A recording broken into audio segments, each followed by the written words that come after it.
On the lecture just previous to this one, you'll remember that I talked about the fact that on the surface of the plasma membrane of erythrocytes, there are a number of different glycoproteins and glycolipids, and that those glycoproteins and glycolipids contribute to the uniqueness of red blood cells, such that the glycoproteins, for example, that I have on my red blood cells will be different slightly from the ones on yours, perhaps. And those differences account for or explain why some people have type A blood while somebody else might have type O blood.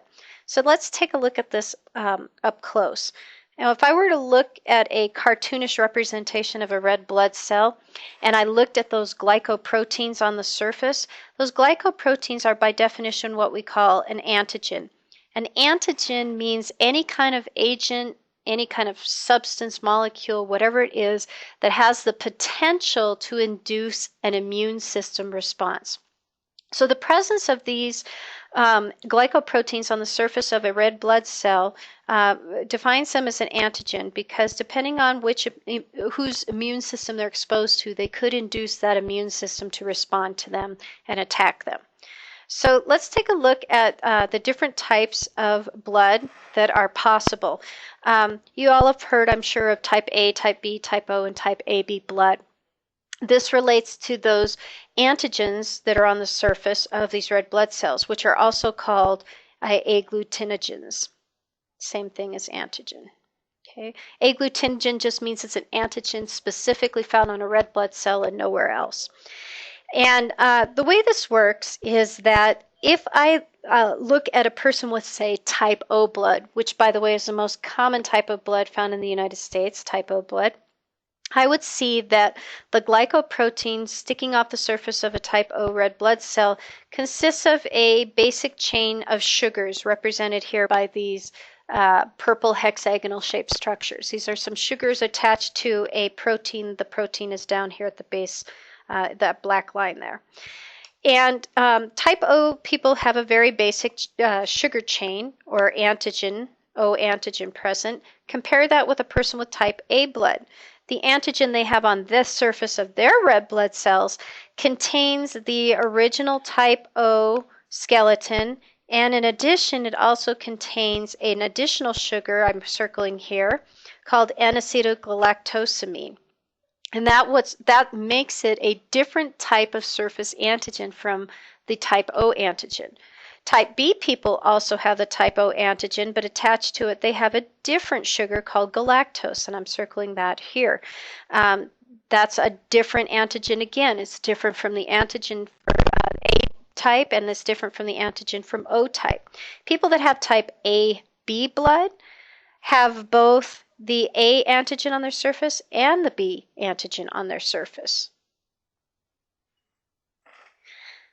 Now, here's where things are going to get a little more complex because I got to talk to you about something called antibodies. Now, let me remind you again that blood is a connective tissue. That means it's made up of a matrix component and those formed elements, the cells, in other words. So if we look at a person's blood, of course, we're going to have red blood cells present, red blood cells, and in the matrix we have blood plasma. Remember that blood plasma is full of all kinds of different proteins. Among those proteins are those gamma globulins, which is another name for an antibody. Those antibodies are there to protect that person from the appearance of a different type of blood. For example, they're also there to protect against the appearance of things like bacteria and parasites, but we'll worry about that when we get to the immune system. There are some antibodies present in everybody's blood that attacks different blood types. So if somebody gives you a blood transfusion and they transfuse you with the wrong type of blood, your antibodies present in your blood plasma will attack those transfused red blood cells and produce what's called a transfusion reaction. Those antibodies that are specifically geared to attacking other blood types are called agglutinins. So agglutinins is the same thing as antibodies specific to attacking different types of blood.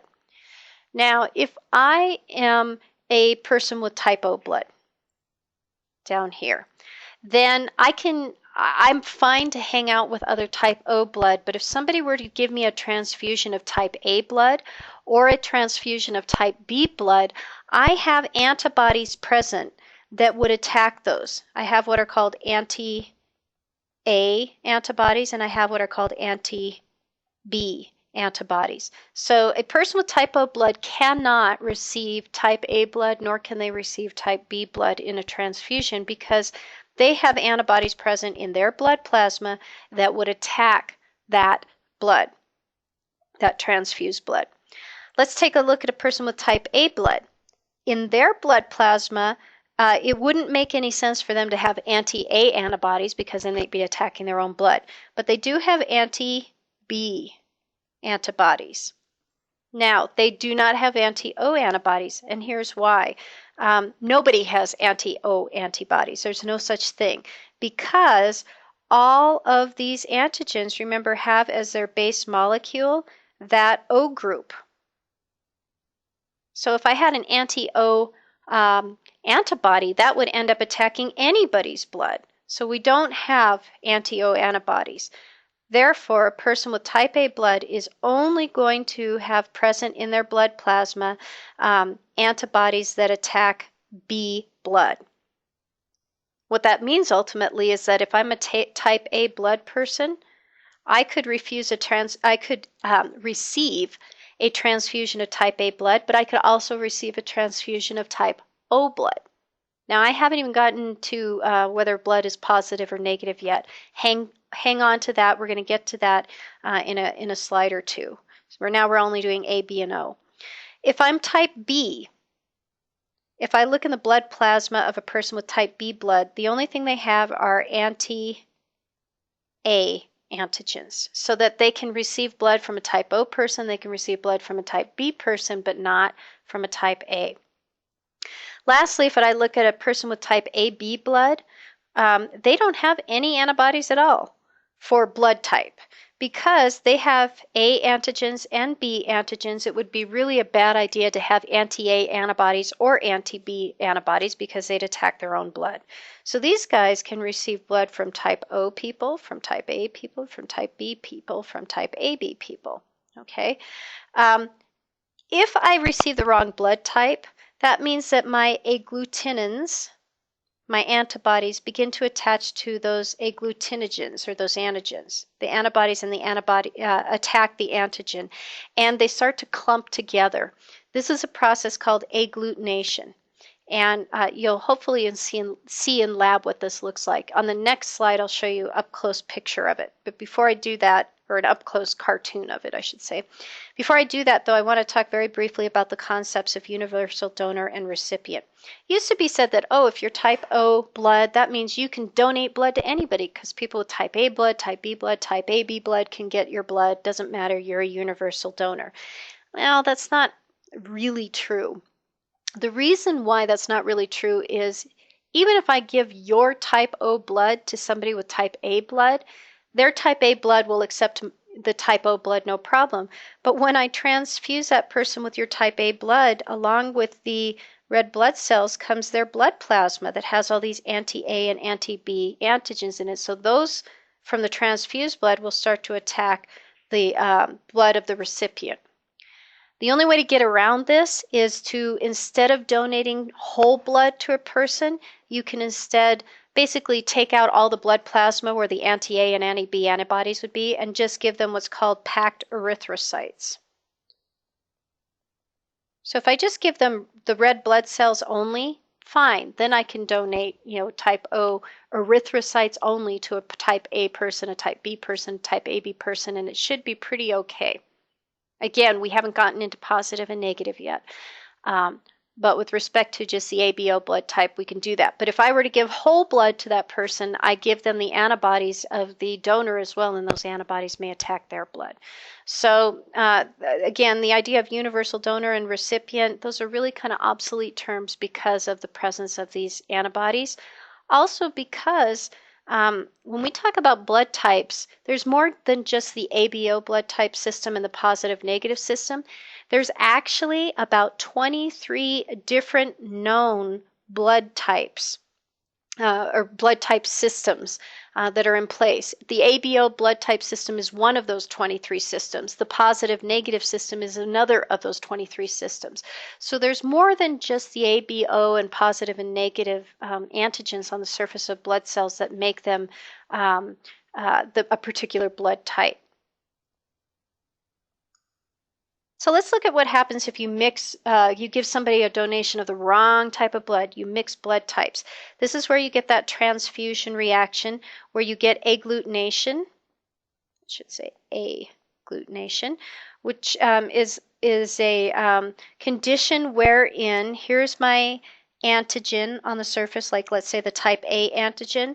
Here's an anti-A antibody. And that antibody will attach to that antigen, and what it causes to happen is all the red blood cells that are type A to start clumping together into big clumps.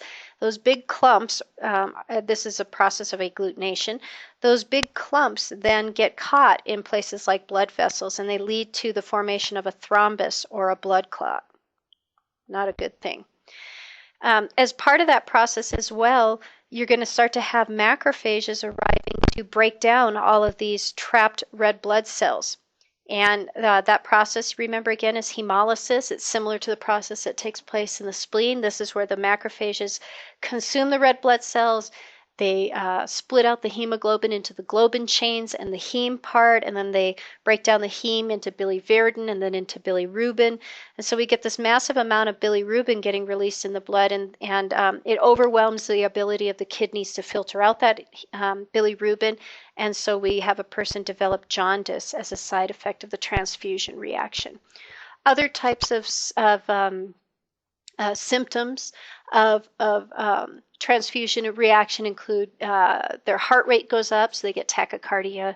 They can have vomiting and diarrhea. Some people even get rash and hives. They'll have fever. They might have chills. They can even go into renal failure if the kidneys become too overwhelmed with trying to clear out all of this bilirubin. Now, there is a type of cross reaction that can happen in some women during pregnancy, and it's during their second pregnancy that this can happen. And this all relates to the idea of positive and negative blood. So let me tell you what we mean when we say blood is positive type or negative type, and then I'll talk about what happens in some women during pregnancy. The presence of the positive or negative designation on blood is a result of something called the Rh factor, which is another type of surface antigen found on the plasma of blood. People who have 2 copies of the dominant allele, the D allele, for Rh factor, if they have 1 or 2 copies of the dominant allele, they will have type positive blood. If, on the other hand, they received, if they inherited 2 copies of the recessive allele for Rh factor, they have what's called type negative blood. If you have type positive blood, that means you do have a surface antigen present on the surface of your red blood cells that marks them as being positive. If you are type negative, that means you have no surface antigen at all with respect to Rh factor. Okay, people with type negative blood normally do not have any anti-positive antibodies at all. They will only create anti-positive antibodies if at some point they are exposed to positive blood. Okay, so let me say that again. A person with negative blood, whether it's O negative, AB negative, A negative, whatever it is, will only develop anti-positive antibodies after they've been exposed at least once to positive blood. So that can happen either because somebody gets a cross match during a blood transfusion, that's pretty rare, or more commonly, this can happen in women who become pregnant. It only happens if the woman is type negative. So let's say we have a woman here and she has type negative blood. Doesn't matter whether it's O negative or B negative, whatever it is. They are Rh negative. And let's say that they become pregnant and the father of the child has type positive blood and the baby receives that type positive blood. So they have positive blood. The mom has negative blood. And at the time of birth, there can at times be commingling of the fetal blood with the maternal blood, maybe because there's tearing during birth and delivery, for example. Once the mother's blood becomes exposed to the baby's positive blood at birth and delivery, she starts to make anti-positive antibodies, what we call anti-capital D antibodies. If she becomes pregnant a second time, second pregnancy, and that baby has Rh positive blood, well, now she has antibodies against that Rh positive blood. Those antibodies, unlike the blood itself, can cross a placenta and they can enter into the fetus. And once they're in the fetus, those anti-positive antibodies will begin to attack the baby's red blood cells, and you start to get massive hemolysis in that baby, massive breakdown of red blood cells, and that can lead to a toxic accumulation of things like bilirubin, biliverdin, etc. And when a baby is born with that condition, it's called erythroblastosis fetalis. The newer, quote unquote, newer name for that is hemolytic disease of the newborn. Hemolytic disease of the newborn.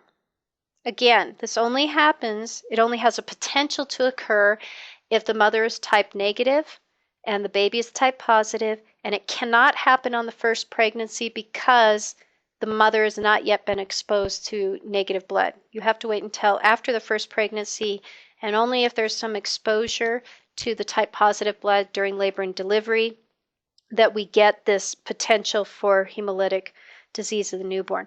When babies are born with this, they're very jaundiced, and if it's not corrected immediately, they can develop a condition called kernicterus. Kernicterus is a very, very serious toxic situation in the baby. It can lead to severe brain damage. It can lead to deafness. So it has to be corrected immediately when a baby's born with this. Fortunately, it's very easy to correct. All you have to do is expose the baby to ultraviolet light through a process called phototherapy. Ultraviolet light breaks down those toxic hemoglobin byproducts so that they don't have the opportunity to damage neurons. The best way to avoid this type of cross reaction is in women who are Rh negative on their second pregnancy going forward. They are given a drug called RhoGAM. What RhoGAM does in a nutshell is it prevents the development of antibodies against type positive blood.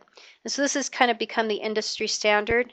Medically speaking, if a woman has negative blood, whatever type it is, as long as it's negative, they pretty much give these women RhoGAM as just a matter of course during pregnancy to prevent the possibility of the development of these antibodies.